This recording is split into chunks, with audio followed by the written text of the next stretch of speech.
Bonjour à tous et bienvenue sur Business Positif. Si vous avez l'ambition de mettre en place les meilleurs leviers marketing à la fois durables, efficaces et alignés avec vos valeurs, vous êtes au bon endroit. Je suis Mélodie Schmoss, entrepreneur de l'impact et chaque semaine, je pars à la rencontre de ceux qui font du marketing un atout incontournable de leur réussite. Le but ? Vous donner un maximum de clés pour atteindre vos objectifs de business et d'impact. Si cet épisode vous plaît, partagez-le ou laissez-lui 5 étoiles sur Apple Podcasts. Les modes de consommation, ils sont en train de changer. Les consommateurs, ils sont prêts à donner des insectes à manger à leurs chiens et à leurs chats. Il faut juste éduquer effectivement et rassurer le consommateur. Aujourd'hui, je cause avec Madeleine Morlet, cofondatrice de Tomojo, la marque d'alimentation pour chiens et chats à base de protéines d'insectes. Plusieurs personnes m'ont recommandé Tomojo ces derniers mois, notamment pour leur branding hyper marquant, leur approche résolument engagée et l'énergie de ces deux fondatrices. Dans cet épisode, on évoque évidemment tout le développement de Tomojo avec Madeleine, mais comme d'habitude, on fait aussi des focus. On va notamment parler de la campagne d'affichage dans le métro qu'elles ont lancée, dont le but était de faire de la pédagogie pour aider la notoriété de la marque. Le résultat, ça a été plus de 40% de trafic pendant la durée de la campagne sur leur site internet et une hausse significative des commandes. Donc autant dire qu'il s'agit d'une campagne réussie. Le plus important, c'est quand même ce que le client ou le consommateur comprend, quoi. On parle aussi du street marketing pour faire découvrir le mojo et piloter l'entreprise en fonction des vrais retours des gens dans la rue. On cause aussi de leur stratégie de distribution, d'un e-commerce à la grande distribution, et puis on finit sur leur partenariat à impact avec un ESAT et une association. Mais trêve de causerie, je vous laisse découvrir cet échange. Salut Madeleine. Salut Mélodie. Ravie de te recevoir dans Business Positif pour parler de Tomojo aujourd'hui. Je suis très heureuse de partager aussi ce moment avec toi. On va parler aujourd'hui de campagne de notoriété notamment, donc ça va être hyper intéressant. Et avant de plonger dans le cœur de notre sujet, je veux bien que tu me refasses un petit topo sur Tomojo, sur qui tu es toi avec Paola, et puis comment vous avez lancé ça et c'est quoi concrètement Tomojo ? Ouais, très bien. Petit, je vais essayer. Donc Tomojo, je dirais que c'est l'enchaînement de plusieurs choses, mais tout d'abord c'est pendant mes études, j'ai vraiment eu pas une révélation, mais je me disais, je veux moins manger de viande et je veux consommer surtout différemment, donc de la meilleure qualité et de moins en moins souvent, donc plus une tendance végétarienne. Et ça a été couplé au fait qu'avec Paola, on a fait des études dans le développement durable à Londres, et pendant nos cours, on nous a pas mal parlé des protéines d'insectes, mais vraiment comme solution pour nourrir les humains. Donc à ce moment-là, on n'avait pas vraiment eu cette idée de l'appliquer à l'alimentation pour les animaux. Et ce n'est que 1 an plus tard, quand Paola et moi, on était toutes les deux en train de travailler, elle à Paris et moi à Londres, que j'ai eu cette idée d'intégrer les insectes dans l'alimentation de mon chien qui s'appelle Mojo, d'où le nom de Tomojo. Et en fait, à l'époque, donc voilà, c'est un chien qui est assez sensible et on voulait lui offrir la meilleure alimentation possible en tant que consommateur un peu très à l'écoute de notre chien. Et à l'époque, le message marketing qui avait le plus parlé à ma belle-mère, c'était l'alimentation à base de viande qui est de qualité humaine. Donc c'est de la viande que nous-mêmes les humains on pourrait manger. Et pour moi c'était vraiment c'était too much quoi. Je me suis dit c'est pas possible, on peut pas donner à Mojo de l'alimentation que nous les humains on essaye de réduire en tant que consommation. Et c'est vraiment là où j'ai eu ce déclic. Je me suis dit mais en fait quand on nous parlait de donner des insectes à manger à nous, pourquoi pas essayer de les donner aux chiens et aux chats, sachant qu'en Europe ça coïncidait très très bien en termes de législation parce que il y avait des fermes d'insectes qui étaient en train d'être construites en France, en Hollande et c'était en fin 2017 et ils venaient d'avoir l'autorisation justement de nourrir ces chiens ces chiens et ces chats avec des insectes qu'on élève dans des fermes verticales. Donc c'était l'enchaînement de plusieurs choses et le fait que Paola elle a eu cette idée de postuler à Ticket for Change et donc on a fait ce parcours d'entrepreneuriat et je dirais qu'au bout de 8 mois on s'est vraiment dit effectivement il faut qu'on se tente, il faut qu'on lance ce projet même si on n'y connaît absolument rien à l'alimentation animale ni à l'élevage d'insectes. Et du coup, vous lancez la marque. Vous, de ce que j'ai cru comprendre, donc vous avez conçu les formules parce que voilà, vous saviez pas comment on fabrique concrètement des croquettes quoi. Donc vous avez conçu des formules avec des experts, vous êtes entourés et vous étiez combien au début, vous êtes combien aujourd'hui pour gérer tout ça? Ouais, donc déjà pour dire que Tomojo, donc c'est une alimentation pour chiens et chats qui est équilibrée, et qui est à base de protéines d'insectes. Ces protéines, elles sont traçables et la production de ces protéines œuvre en faveur du développement durable. Donc c'est vraiment ça. Pourquoi en fait on a voulu créer Tomojo, et ensuite effectivement de comment on est passé à Paola et Madeleine qui avons eu cette idée à nous maintenant on est 17.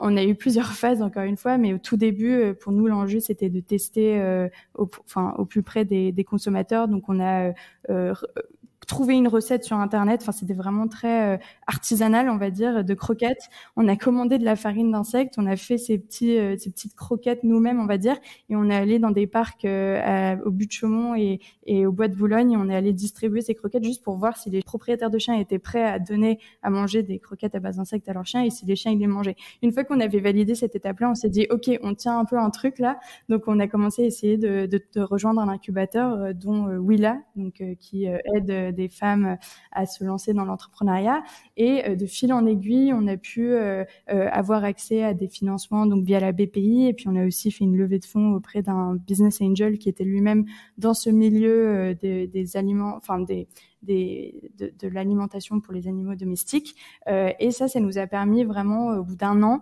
de trouver un vétérinaire qui a formulé nos recettes, de trouver un partenaire de production en Mayenne qui voulait bien faire des croquettes à base d'insectes parce que c'était la première fois, hein, donc il a fallu convaincre tout ce beau monde et mettre en place des partenariats d'approvisionnement donc pour les insectes avec des fermes d'insectes qui venaient de terminer de se construire, etc. Et donc je dirais qu'en juin 2019 on a pu lancer nos 2 premiers produits qui sont chiens et chats adultes que vous connaissez, qui sont sur notre site actuellement. Et à l'époque, on a eu Héloïse qui nous a rejoint en marketing. C'était notre première recrue en marketing digital parce que nous, on a commencé sur Internet. Après, on a eu d'autres canaux de distribution, on pourrait en parler après. Et de fil en aiguille, on a commencé sur Internet et puis on a eu d'autres opportunités et on a pu faire d'autres levées de fonds, etc. Et maintenant, on est 17. Et du coup, on va entrer directement dans les sujets marketcom et avant même d'aller dans la notoriété parce que c'est intéressant ce que tu dis justement sur ce qu'a mis en place Héloïse. Moi, c'est ce que je te disais. Je crois que j'ai entendu parler, on m'a contacté donc à plusieurs reprises et puis j'ai entendu parler de vous plusieurs fois où je me disais c'est un peu récent et puis après je me dis non mais quand même ils arrivent à faire du bruit, ils arrivent à être dans les grands médias, donc encore une fois on va en parler, ils arrivent à avoir un message hyper catchy, vous avez un super branding, donc comment vous avez mis ça en place, ça a été quoi un petit peu les étapes donc de Tomojo, on fait une marque, on teste au Bois de Boulogne, on a ça y est nos recettes, donc on va devoir faire aussi le packaging, etc. Comment vous avez mis ça, tu vois, en place? Est-ce que c'est toi et Héloïse? Est-ce que vous vous êtes fait aider? Ça a été quoi les réflexions? C'était quoi au final sur ce business-là que vous avez? Le plus important, c'est le packaging, c'était la distribution sur Instagram, c'était la présence plutôt sur Instagram, c'était le site internet, c'était quoi un peu vos prios, quoi? Ouais, alors je dirais au début que c'était le nom, parce qu'au tout début on s'appelait Antomojo. Antomo, ça veut dire insecte en grec ancien, et donc Tomojo, enfin Mojo, le nom de mon chien. Et donc au début, on avait fait une première V1 de notre identité visuelle avec ce logo, etc. Et en fait, assez rapidement, on s'est rendu compte que nos clients, ils avaient du mal à se souvenir de Antomojo. Donc ça, c'était déjà un frein. On se disait, et puis en plus de ça, il y avait pas mal de fermes d'insectes qui s'appelaient Antomo quelque chose, parce que ça veut dire insecte. On s'est dit peut-être que c'est pas forcément le meilleur branding. Et donc, je pense que c'est vraiment au bout d'un an qu'on a fait ce travail de se poser des questions, qu'est-ce que c'est en fait notre mission, comment est-ce qu'on veut que les gens ils se souviennent de nous. Et nous on est parti sur le constat que pour nous le plus important c'était le mojo, donc c'était redonner le mojo à la planète, à nos animaux, donc la joie de vivre, etc. Et c'était un peu moins la partie insecte qui pour nous est un moyen certes, mais c'est pas forcément une fin. Donc on est parti sur Tomojo. Et ça, c'était beaucoup plus facile déjà en termes de marketing, etc., de faire un logo qui était un peu plus frappant et parlant. Et après, effectivement, on a fait un gros travail sur les packaging. Je dirais que notre identité, elle est très forte grâce à ces packaging qui étaient quand même assez innovants à l'époque dans la pet food. Et donc, ouais, ça, on a un peu décliné toute notre identité visuelle grâce à ces packaging. Et ensuite, on a fait le travail sur notre site internet, etc. Mais je dirais que tout a décollé du packaging. Et ensuite, pour ce qui est de la presse, je pense qu'on a eu de la chance entre guillemets parce qu'on est arrivé à un moment où les insectes ils étaient quand même assez en vogue avec toutes ces grandes fermes d'insectes qui ont fait des constructions de fermes, des levées de fonds assez importantes, donc Innovafeed, Insect, Protix en Hollande, et donc les journalistes, je pense qu'ils étaient déjà un peu sensibilisés à ces protéines nouvelles. Et nous, quand on arrivait avec notre communiqué de presse, donc la première année, on a été épaulé par Willa par exemple, la personne en charge de la communication avait des contacts avec certains journalistes des Échos, de Elle. Et donc ça nous a vraiment aidé aussi à montrer que nous, on était une application directe de ces fermes d'insectes qui étaient en train de se développer en Europe, et aussi tout l'aspect une prise de conscience réelle des consommateurs pour l'alimentation humaine. Et donc nous, on répondait un peu à ce miroir sur les animaux domestiques en termes de questionnement. Ok, nous on se regarde vachement en termes de l'impact que j'ai via mon alimentation, etc. Mais est-ce que vous avez pensé à l'impact de votre animal de compagnie? Donc je pense que ces deux clés d'entrée là, ça a fait qu'on a pu décrocher pas mal de retombées presse. Et puis après, on a fait appel à une agence, donc Clara Moreno, et ça nous a aussi aidé. Ça fait 2 ans maintenant qu'on travaille avec Clara pour peut-être un peu plus cibler la presse spécialisée, donc LSA. Plus on avançait en fait dans la distribution en retail, donc en grand magasin, en GSA, donc grande surface alimentaire, plus on avait un peu besoin d'aller solliciter des médias un peu plus spécialisés. Oui, bien sûr. Et moi, je trouve ça hyper intéressant aussi parce que c'est vrai que c'est ce que je trouve différenciant aussi chez vous. C'est au-delà de proposer une alternative, on peut se dire « Ah, c'est sympa » et puis se poser la question. C'est que, par exemple, sur votre LinkedIn, la première phrase, c'est « Savez-vous qu'un chien pollue autant qu'un 4x4 à cause de son alimentation ?» Et c'est vrai que ça pose la question de, et ce qui est souvent le cas dans l'impact, vulgariser ou de faire connaître, de générer la prise de conscience. Parce qu'en fait, j'ai un chien, Owen, et je n'ai jamais alors que je suis quand même très engagée, etc., je n'ai jamais réfléchi au fait qu'il mangeait des croquettes à la viande matin et soir, quoi. Et l'impact que ça pouvait avoir. Donc cette phrase, moi, c'est ça qui m'a marqué en fait chez vous. Est-ce que vous avez eu déjà, est-ce que vous l'avez réfléchi plus ou moins, et est-ce que vous avez eu des retours là-dessus de la part de vos clients qui ont eu une prise de conscience grâce à vous, ou est-ce qu'en fait ils avaient déjà conscience, est-ce que vos clients ils avaient déjà conscience avant du problème? Ouais, alors je pense qu'il y a des deux, mais je pense que nos early adopters, donc vraiment les tout premiers clients qu'on avait, c'était vraiment des personnes qui étaient sensibilisées aux enjeux écologiques et qui connaissaient déjà en fait les bienfaits des protéines d'insectes, et qui voyaient l'intérêt de substituer la viande conventionnelle dans les croquettes ou de la nourriture humide par des insectes pour nourrir leurs animaux. Et ensuite, il y a toute une deuxième partie où effectivement, il fallait faire ce travail de pédagogie et d'expliquer. Vous savez que quand on nourrit nos chiens et nos chats, effectivement, il y a à peu près 30%, c'est de la protéine animale.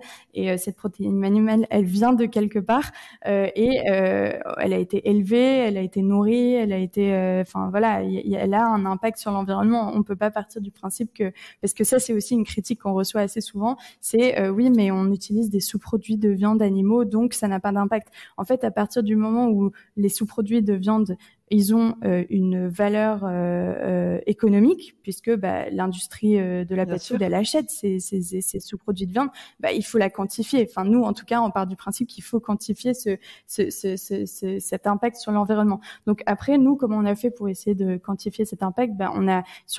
On s'est rapproché de nos fournisseurs d'insectes qui eux-mêmes ont fait des analyses de cycle de vie pour la production de leurs protéines d'insectes. En fait, c'est un travail vraiment en continu parce que eux-mêmes, ils ont ils ont essayé de mettre en place des systèmes qui sont de plus en plus efficaces, donc notamment pour l'utilisation de l'énergie. Donc, ils utilisent de plus en plus des énergies renouvelables et tout, parce qu'effectivement, une des critiques de l'insecte, c'est que en termes d'utilisation d'eau, c'est extrêmement efficace. Enfin, franchement, il n'y a pas photo par rapport à de la viande conventionnelle, même du poulet qui est une source de protéines quand même assez efficace. Mais les insectes, ça n'a rien à voir. En termes d'utilisation d'espaces agricoles, c'est des fermes verticales et en fait, l'intérêt des insectes, c'est qu'ils ont une capacité à convertir des aliments qu'on leur donne à manger en protéines que nous, on peut utiliser pour les recettes, etc., qui est ultra efficace aussi. Et le seul truc qui est un peu discutable, entre guillemets, c'est l'utilisation d'énergie, parce qu'effectivement, c'est des insectes qui sont élevés à une température bien constante, etc. Mais le fait que ces usines, les fermes d'insectes, elles utilisent de l'énergie renouvelable, ça permet vraiment de réduire cet impact-là. Donc, je dirais que l'impact, dès le début, il y a des études qui ont été faites. Par exemple, le 4x4, c'est sorti d'une étude qui est sortie aux États-Unis. Et je pense que tout est contestable, mais en tout cas, nous, on part du plus proche, quoi, de nos fournisseurs, etc., etc. Et au fur et à mesure, on met à jour nos analyses de cycle de vie. Hyper intéressant. Et du coup, si on revient sur vraiment ces campagnes de Noto, c'est ce qu'on se disait avant de démarrer. En fait, il y a deux aspects. Il y a eu l'aspect vous faire connaître, les levées de fonds. Donc, c'était le bon timing. Donc, avec votre attaché de presse, du coup, vous avez réussi à avoir plein de retombées au final. Donc, aussi, tu dis que c'était donc un bon timing, parce que je vous laisse regarder les auditeurs. Si vous mettez Tomojo dans Actualité Google, c'est les échos, challenge, etc. Donc c'est plein de médias dans lesquels les entrepreneurs de l'impact, ils aimeraient bien passer, ou en tout cas vous en avez quand même beaucoup, je trouve, de retomber dans tout ça. La deuxième partie que tu disais, c'était justement, ça fait le lien avec ce qu'on se disait sur la prise de conscience, c'est justement que vous avez réalisé que au final vous aviez un manque de notoriété et qui faisait que c'était aussi peut-être compliqué de convertir les gens, ou en tout cas qu'ils adhèrent à ce que vous racontiez, donc il y avait besoin de faire quelque chose là-dessus. Est-ce que tu peux justement me raconter un peu comment ça s'est passé, cette prise de conscience à votre niveau, et puis la réponse que vous avez apportée? Oui. Alors nous, ça fait quelques années qu'on fait du street marketing, ou même qu'on récupère des témoignages de nos clients, comment est-ce que vous nous avez connus, etc. Et en fait, on s'est rendu compte que beaucoup c'était du bouche à oreille, donc c'était des personnes qui expliquaient le concept parce que eux-mêmes ils avaient testé, etc. Mais que ceux à qui on distribuait des échantillons dans la rue, en fait, ils ne connaissaient pas le concept de donner des insectes à leurs animaux domestiques, mais qu'une fois qu'on leur expliquait vraiment les bénéfices en termes de nutrition et en termes de production qui œuvrent en faveur du développement durable, ils étaient super intéressés. Et donc on se disait, comment est-ce que nous on peut toucher le plus grand nombre à Paris, puisque pour l'instant ça reste quand même une majorité de nos clients, et le seul écueil, c'est qu'ils ne connaissent pas ce concept. Donc notre objectif, c'est vraiment d'essayer d'éduquer. Et donc on a fait appel à effectivement une campagne d'affichage, donc dans 300 facings dans les métros pendant une semaine en avril.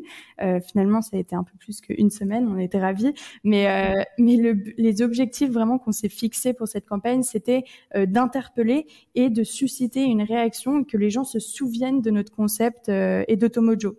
Donc c'était vraiment un objectif de notoriété, plus que de convertir, de faire des ventes, etc. Bien sûr, on est ravis si on fait des ventes, mais disons que nous, on part du principe qu'on a un produit qui est assez innovant. On a besoin de pas mal d'éducation et de pédagogie. Et donc, en règle générale, quand quelqu'un passe à l'achat, on dit qu'il a eu à peu près 8 touch points. Donc, il l'a vu dans un magazine, dans une pub, sur Instagram, etc. Et nous, c'est un peu plus que ça même. C'est genre 10, 12. Donc là, le fait de faire une campagne de notoriété, on a pu toucher beaucoup de personnes, et ça a fait ces touch points justement et ça nous a permis de toucher une nouvelle cible, là où sur Instagram ou sur les réseaux sociaux ou dans la presse, ça reste quand même assez ciblé en termes de personnes, etc.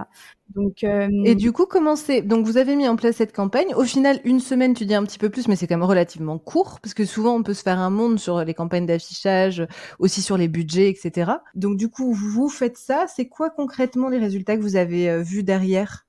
Donc nous, ça s'est vraiment traduit en termes de trafic sur notre site internet et de requêtes du mot Tomojo ou croquettes aux insectes sur les recherches Google. Donc par exemple, pour donner un chiffre, on a eu plus 40% de trafic sur notre site pendant la campagne, mais après il y a eu, ça a eu des effets même jusqu'en juillet. On a des personnes qui disent qu'ils nous ont connu via la campagne de notoriété. Donc, premièrement, c'était le trafic, et ensuite, on a quand même eu une hausse de nos commandes, etc. Mais je dirais que le mot-clé croquettes aux insectes et Tomojo, il a vraiment eu beaucoup plus d'ampleur après la campagne de notoriété. Non, mais c'est hyper intéressant de voir vos indicateurs. Et vous n'avez pas eu de soucis sur l'approvisionnement, du coup, du fait de la montée des commandes? Non, ça, on a géré, enfin, on a fait des prods, etc. Non, on a Arthur et Marine qui gèrent très très bien cet aspect appro. Qui ont pu gérer d'une main de maître, parce que j'imagine que oui, quand tu vois d'un coup les commandes qui augmentent, il faut aussi pouvoir suivre. Mais vous avez aussi, vous n'avez pas vos propres usines, vous travaillez vraiment avec des fabricants. Ouais, nous on travaille avec 2 fabricants en France. En Mayenne et en Vendée, et oui, pour nous c'est un travail vraiment différent, la production de croquettes. Nous en fait on fait un cahier des charges, pour revenir un peu dessus, c'est vrai que pour nous c'est hyper important la traçabilité, Oui. de savoir d'où viennent la source de protéines, mais aussi les autres ingrédients, etc. Donc par exemple on a 98% des ingrédients dans nos recettes qui sont européennes, dont 55% en France. Et quand Paula et moi on a voulu faire le cahier des charges de qu'est-ce que c'est la recette Tomojo, c'est vraiment, pour nous, c'était important que ce soit local, quoi, le plus local possible. Et ensuite, on avait aussi cet aspect traçabilité, donc de la protéine, chose qui, dans l'alimentation pour les animaux, est assez difficile quand même. Enfin, c'est rare que sur les packaging, on voit d'où vient la protéine qui est utilisée. Oui, tous les bienfaits des insectes, mais ça, j'en ai déjà parlé. Et ensuite aussi, le packaging. Pour nous, c'était hyper important d'essayer d'aller vers des alternatives qui soient facilement recyclables. Donc, on a un packaging qui est fait en papier, avec de l'amidon de maïs à l'intérieur. Et ça ne vient pas sans complications de temps en temps, puisque c'est un peu plus fragile que du plastique recyclé, etc., ou du plastique tout court. Mais pour nous, c'était assez important d'essayer de trouver un packaging plus durable. Et au niveau du prix final pour le consommateur, est-ce qu'il y a une grande différence du fait justement de tous ces choix-là? Est-ce que vous l'expliquez, ou est-ce qu'au final, vous arrivez à être compétitif par rapport à des croquettes traditionnelles? Alors oui, nous on explique très bien notre prix. Disons que on est positionné premium, donc c'est-à-dire qu'on est comparable à des croquettes. Il y en a de plus en plus, des marques dites premium dans la pet food, mais disons qu'on est comparable à des marques qui sont bio, qui sont sans céréales. Il y en a beaucoup qui sont tendance naturelle. Enfin voilà, toutes ces marques qui utilisent des ingrédients ou des formulations premium. Ensuite, nous, je dirais que le prix, il est aussi fixé par le fait que la protéine d'insecte, elle coûte quand même plus cher que de la viande conventionnelle. Donc ça, c'est quelque chose, pour l'instant, on espère que la tendance va s'inverser au fur et à mesure, mais pour l'instant, c'est vrai que c'est un produit qui nous coûte cher à fabriquer, et c'est une production qui est faite en France et tout. Donc c'est vrai que oui, on est un positionnement premium, mais c'est vrai que c'est super important pour Paola et moi qu'on reste accessible. Donc, je pense qu'on fait des compromis là où d'autres marques les font pas forcément. Okay. Mais on essaye vraiment d'avoir un prix qui soit accessible. Donc, on propose un abonnement sur notre site internet. On est dans de plus en plus de points de vente, Carrefour par exemple. Enfin voilà, on essaye d'être accessible non seulement par les points de vente, mais aussi par le prix. Et du coup, les points de vente, ils sont plutôt en Île-de-France? Alors, sur notre site internet, on livre partout, mais effectivement, pour les points de vente fixes, on est dans des Carrefour Market en Île-de-France. On est dans de plus en plus d'animaleries, par exemple la niche du BHV à Paris, mais aussi dans d'autres magasins vrac. Et là, pour le coup, les magasins vrac, ça fait depuis le début qu'on le fait. Donc, par exemple, on est dans les drive tout nus. On a commencé à Toulouse, mais voilà, il y en a de plus en plus. Et oui, ça on est aussi en test dans des magasins Casino, plutôt dans le sud de la France. Donc, on a de plus en plus de points de vente partout en France. Et ça, vous avez, pour finir un peu sur ce sujet, parce que c'est toujours intéressant, c'est vous avez mis en place une vraie stratégie sur la distribution. C'est comment vous avez un peu organisé ça pour pouvoir être distribué au-delà du site internet? Donc au début, on a effectivement commencé en ligne, comme beaucoup de nouvelles c'est pour ça. Voilà. Et puis assez rapidement, on a eu des opportunités, notamment avec Carrefour Market. Ça, c'était clairement une opportunité via Ticket for Change, un contact, etc. Et on a gardé ce contact. Et c'est pour la petite anecdote, le premier rendez-vous qu'on avait fait avec Carrefour, il nous avait dit, franchement, on adore, on croit aux insectes. Mais on pense que c'est beaucoup trop en avance. On pense que c'est plutôt à horizon 10 ans. Donc on était parti un peu déçus forcément de ce premier rendez-vous. Et puis finalement, au bout d'1 an, ils sont revenus nous voir. Ils nous ont dit, en fait, on aimerait potentiellement faire un test, etc. Donc c'est un peu comme ça qu'on a commencé. Et après, pour le reste, je dirais que on a une stratégie où on a voulu tester d'abord nos friandises. Donc on a des friandises mouches dans des animaleries parce qu'on s'est dit c'est plus simple comme clé d'entrée pour que les gens y testent, etc. Et là maintenant on est dans une phase où on essaye aussi de faire référencer nos croquettes. Donc c'est vrai que en termes de stratégie, on a été plutôt en ligne au début et puis maintenant on essaie vraiment d'être présent là où les consommateurs ils font leurs courses d'alimentation pour chiens et chats. Et en effet, il y en a sur Internet, mais il y en a aussi beaucoup en proximité, quoi. Et c'est hyper intéressant ce que tu dis du coup sur justement cette approche croquette versus friandise, parce que effectivement, même en ayant un chien et même en étant, comme je disais tout à l'heure, hyper engagé, etc., c'est vrai que directement d'acheter des croquettes, on se dit ah bah, qu'est-ce que je fais du paquet s'il aime pas, alors que c'est vrai que les friandises c'est beaucoup moins engageant, ça permet de faire un premier pas. Donc du coup, ouais. Et les animaleries, elles ont plutôt bien vu le fait de référencer ce type de nouveaux produits. Vous avez eu des bons retours? Ouais, ben justement, c'est un lien avec la campagne de notoriété parce que c'est vrai qu'un des freins qu'on pouvait avoir avant, c'était oui, non, mais oui, les insectes, c'est le futur, mais enfin, en termes je pense pas que nos consommateurs sont prêts. Donc ça, c'était vraiment un frein auquel, pas tout le temps, hein, heureusement, mais ça arrivait qu'on ait ce type de retour. Et grâce à la campagne de notoriété, je pense qu'il y a plusieurs enseignes qui se sont rendues compte que, bah, effectivement, enfin, on mettait vraiment le paquet sur l'éducation et la pédagogie et que non, c'était pas une histoire de dans 10 ans, c'était vraiment maintenant, quoi. Enfin, il fallait les modes de consommation, ils sont en train de changer, les consommateurs, ils sont prêts à donner des insectes à manger à leurs chiens, à leurs chats. Il faut juste éduquer effectivement et rassurer le consommateur. Et limite même passer d'abord par le chien et le chat avant de passer à sa propre nourriture, ça me semble même limite plus ouais. simple en fait. Ouais. Puis une chose qui nous aide aussi beaucoup, c'est qu'on peut faire des dégustations. Donc souvent dans des animaleries, les chiens et les chats ils sont autorisés. Et là, quand on a une gamelle et que les chiens ils se jettent dessus, bah, c'est sûr que ça aide beaucoup à rassurer le consommateur. Trop, ouais, hyper intéressant. Je pense qu'il y a plein de billes effectivement. Mais en tout cas, ce process par étapes et d'avoir d'abord choisi un produit plus accessible, je veux dire, enfin moins limitant, ça semble hyper pertinent, ouais. Il nous reste quelques minutes pour parler. Alors d'impact, on en a déjà parlé tout au long de notre échange là déjà, mais j'aurais bien juste voulu que tu nous dises un petit mot sur les ZAD de Gennevilliers et comment vous avez mis ce partenariat en place. Et puis on finira sur la petite question de la fin. Ouais, alors le partenariat avec l'EZ de Gennevilliers, donc en fait, EZ c'est un établissement et service d'aide par le travail, donc c'est des personnes qui sont en situation d'handicap souvent, et donc nous, jusqu'à l'arrivée d'Arthur, chez nous, on faisait les échantillons nous-mêmes. C'était assez répétitif, ça nous prenait beaucoup de temps et c'était une galère parce qu'il fallait qu'on fasse des sacs et des sacs d'échantillons dans nos bureaux, donc c'était pas forcément hyper optimisé. Et Arthur, il a dit, franchement, moi, ça me tiendrait vraiment à cœur qu'on fasse appel à un ESAT. C'est typiquement le genre de projet qu'ils savent très bien faire et donc génial. Ouais, donc c'est venu de quelqu'un de l'équipe. C'est venu de quelqu'un de l'équipe. C'était vraiment un engagement personnel d'Arthur et Paula et moi, on était vraiment ravis qu'il propose ça. Et effectivement, donc il a visité les ZAD des Gennevilliers et ils étaient assez contents. Enfin, même ils sont toujours très contents de faire. Non, mais vraiment parce que c'est ludique. On a des étiquettes de couleurs différentes, etc. Enfin, je crois que souvent c'est assez répétitif ou peut-être un peu monotone pour exactement. Et nous, bon, ça reste répétitif, mais je pense que en tout cas c'est les retours qu'on a eus, c'est que c'est un projet qui leur tient à cœur et oui, donc c'est Arthur vraiment qui a fait la formation, etc., qui a expliqué comment nous on faisait les coffrets, gna.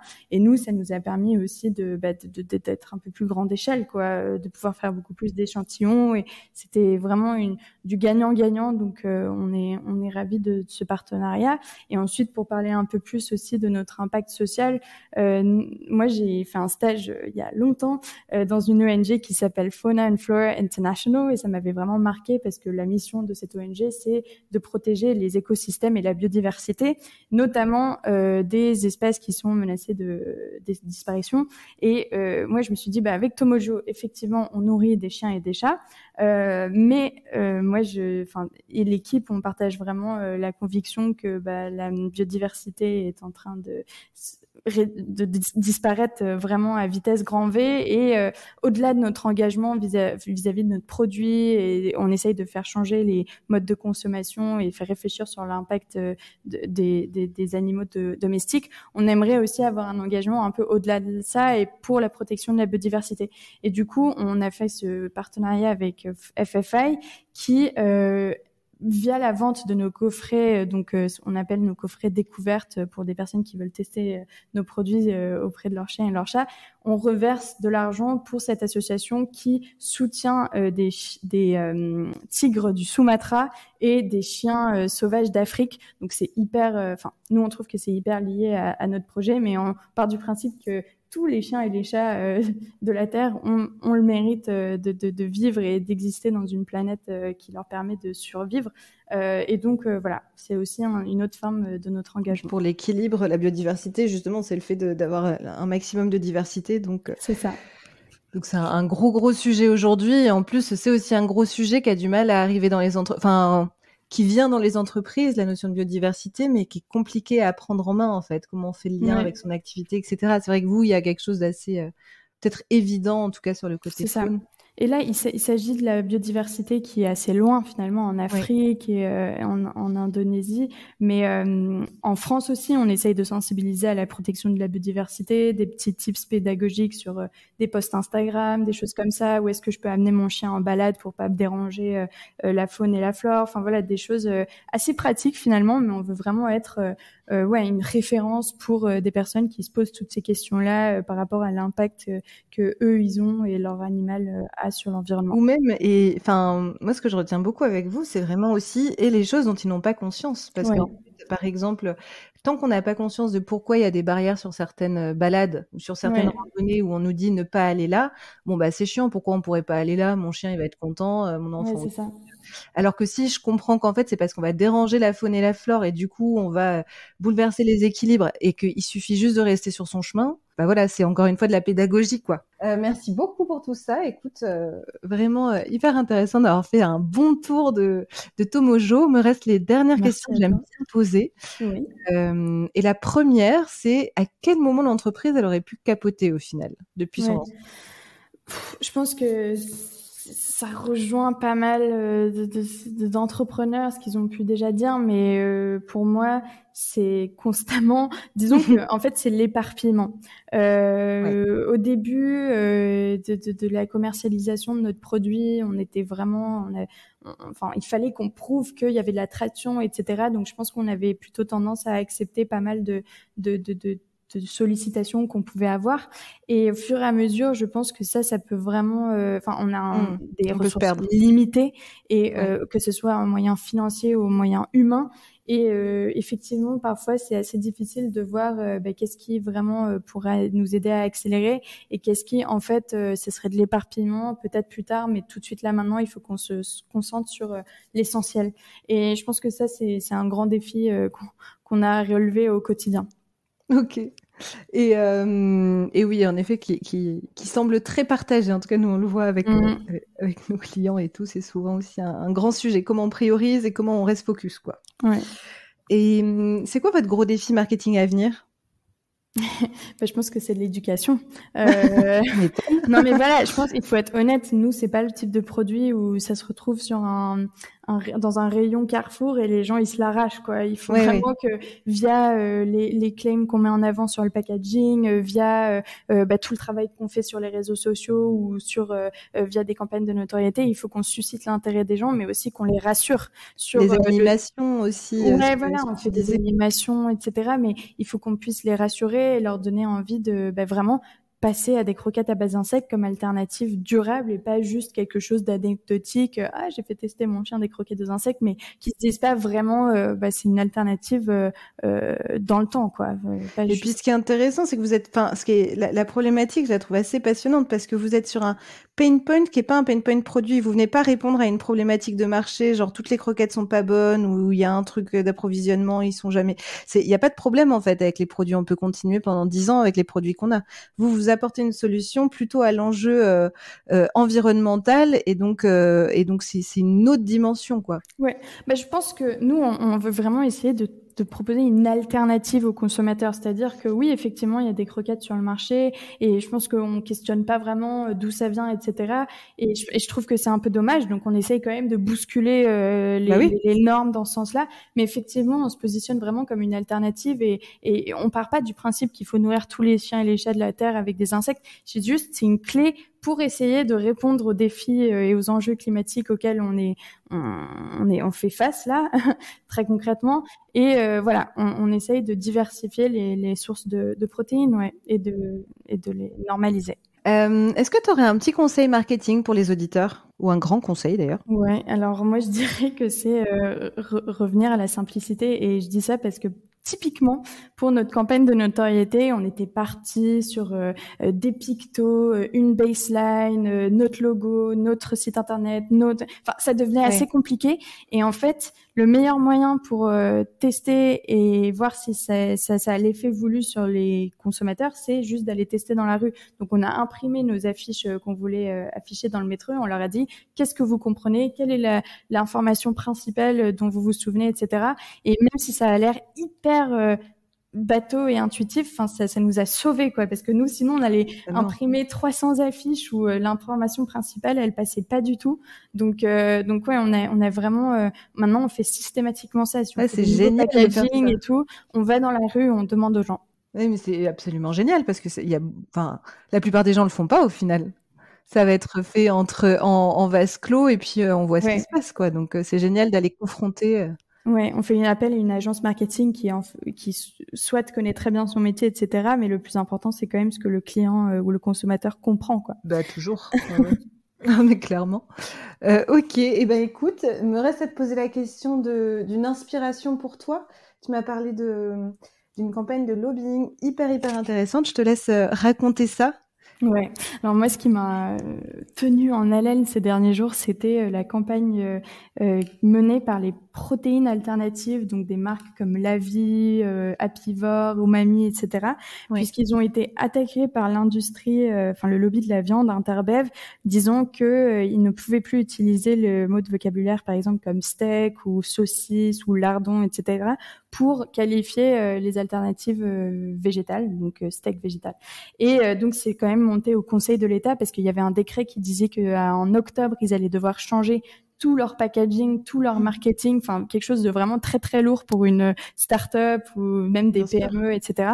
Et finalement, ils se sont, ils ont protéines végétales, je crois, le lobby des protéines alternatives a su se faire entendre et hier, ça date d'hier, ils ont pu obtenir l'annulation de ce décret et donc a priori ils auraient le droit jusqu'à nouvel ordre de continuer à appeler leurs produits steak végétal et compagnie.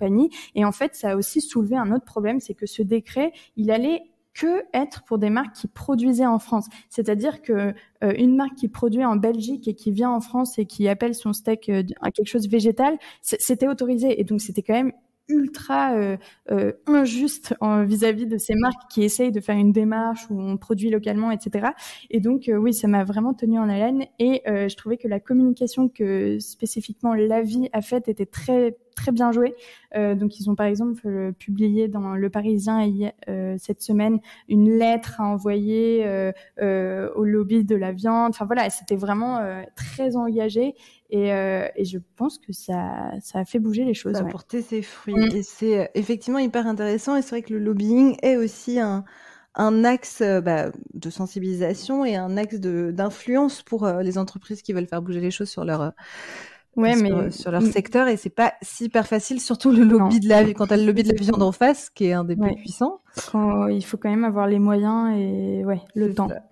Donc c'est énorme. On mettra les références justement pour pouvoir aller voir ça par intérêt. Alors sur l'aspect com évidemment, et puis aussi sur le sujet même, de voir comment en fait c'est des enjeux énormes, parce que c'est clair qu'en termes de business pour eux, enlever le mot steak de végétal, forcément pour gagner des nouveaux clients, ça va devenir compliqué, quoi. Puis il n'y avait pas vraiment de terminologie possible, quoi. C'était très compliqué. C'est ça. Donc, on leur souhaite qu'il n'y ait pas de nouvel ordre, que ça reste comme ça. Pour finir, est-ce que tu aurais un acteur à me recommander pour ce podcast ? Oui, alors autre acteur que Nicolas Delavie, je voulais parler de Marion et Laura qui font une boisson qui s'appelle Osco. Et Osco, c'est une boisson sans alcool, mais qui utilise des saveurs vraiment hyper intéressantes. Je ne me souviens plus du nom, mais c'est vraiment une boisson goûtue et une alternative sans alcool pour ces apéros de la semaine, quoi. Et elles ont un packaging très sympathique aussi, donc je vous invite à aller voir. Carrément, on mettra aussi la référence, et je les ai vus de passage à Paris dans une épicerie dédiée, et effectivement le packaging était hyper sympa. Ouais. Eh ben écoute, merci beaucoup pour toutes ces infos, tous ces partages. Écoute, je vais continuer moi à donner mes friandises à insectes à Owen. Je t'enverrai une petite photo pour prouver qu'il les a mangés. Carrément. Et puis je te souhaite une très belle continuation. Merci pour l'invitation. Ouais. Merci Mélodie. De rien, à bientôt. Si vous êtes arrivé au bout de cette causerie, c'est sans doute qu'elle vous a plu. Pour être averti des prochains épisodes, inscrivez-vous à la newsletter Business Positif et abonnez-vous sur votre plateforme d'écoute préférée. Et puis j'imagine qu'on vous le demande souvent, mais c'est tellement précieux d'avoir votre soutien. Alors s'il vous plaît, prenez une petite minute pour partager cet épisode autour de vous et le noter ou lui laisser un commentaire sur Apple Podcasts. À très vite!